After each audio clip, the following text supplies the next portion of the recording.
So that was not my best performance at Javelina, and in many ways, like, maybe one of my worst races. It definitely felt like the worst attitude I've ever had throughout a race, and I think that's because I was going into it preoccupied. Damn. Gonna hit me harder and faster than I thought, so let me sit up so I can breathe better. I'm surrounded by all my babies. Okay. So I had the relationship that I was in and a week ago, and turns out compartmentalizing is super impactful for me. The day it happened or the day after, I didn't have the capacity to deal with it, and there were so many moments where I just like pictured this box with the lid up, and I was like, put stuff in there, I'll come back to it. I was like, okay, I can cry myself to sleep tonight, everything will be fine. And then when I got to bed that night, I was like, oh wow, I feel really good, I don't really think I need to cry, how great. I gave myself the time, so oh well. And I like pictured the box and the lid just flipping over it, and then just lost it, like sobbing. I was like, wow, compartmentalizing is really effective. And like tissues right there, blew my nose a bunch of times, cried until I didn't need to, fell asleep. And one thing I've learned for myself about running in particular is like when you push yourself that hard physically, you don't have the energy to spend holding up emotional walls. And I don't know why I decided to count this, but in the first 2 laps at Javelina, I had to stop myself from crying 8 different times.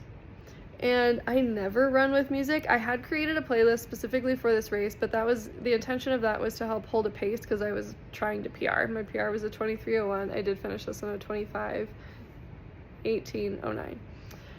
So I put on my headphones, I listened starting lap 2. And that was a little bit more of a mental distraction than it was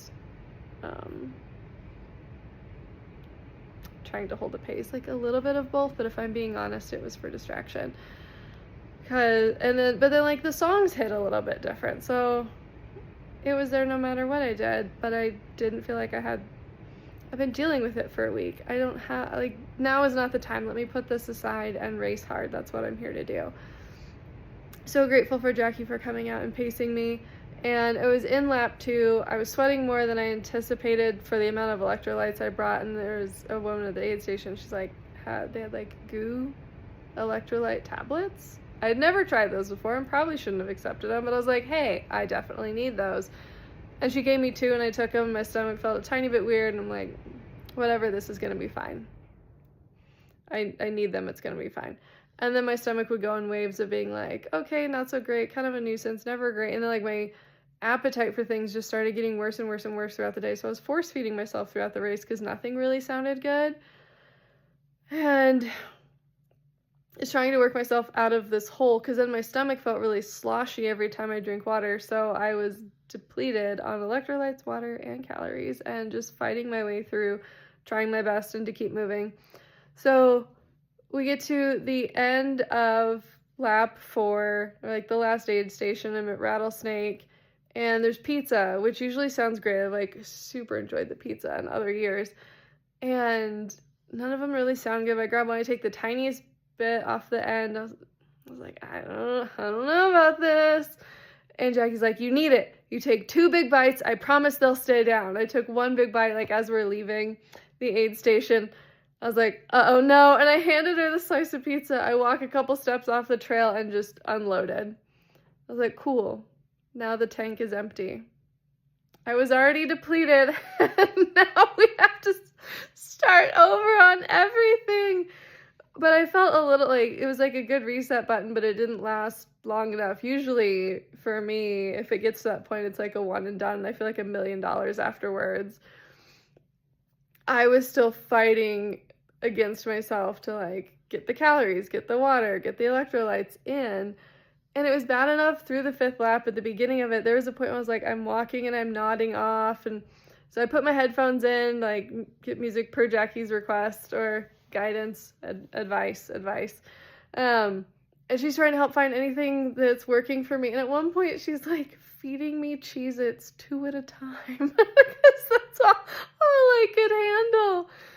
And was like right at that blood sugar line where I've been there once before. It's not where you want to be, but it's one of those things where once you experience it, you're like, the human body is so fascinating. Because you're like falling asleep and your body, you just, oh, you can't. You're right at this line. And like literally one bite of food puts you up above the line. You're like, I'm awake, I'm moving, I'm okay now. And you go for a while and you use those calories and you get right below the line again. It's like, that's not where you want to be. That's never where you want to function from. And it's really cool and interesting with my health degrees and like knowing what I know about the body to like see what that minimal calories like can like make the difference and tip the scale. Oh my god, it's not fun when you're like trying to run fast. You're like, it's not fun ever, but it's just interesting. So he's feeding me cheese, it's 2 at a time. And then I'm also trying to drink the water with them so I don't choke and die while eating them. Oh. And oh gosh. It was a tough race. It was a tough go. I foolishly needed new shoes because we retired so many at Summit and wore one pair of shoes the whole time I was at Heartland. I didn't want to wear them again. So I bought a new pair of shoes on my way out of town, and it was a different model of Solomon's that I'd never worn before. And so I wore brand new shoes to race day and wore them for 100 miles straight. And I noticed when I put them on the right foot, like the tongue just felt like it was hitting my ankle a little bit weird. So when it started to feel a little bit bruisey, I'm like, it's not going to be anything. We'll deal with it. It's not a big deal. It turned into a little bit bigger of a deal. It's more than a bruise. If you guys saw my stories, you know I'm having a hard time flexing my ankle. Driving home certainly didn't help.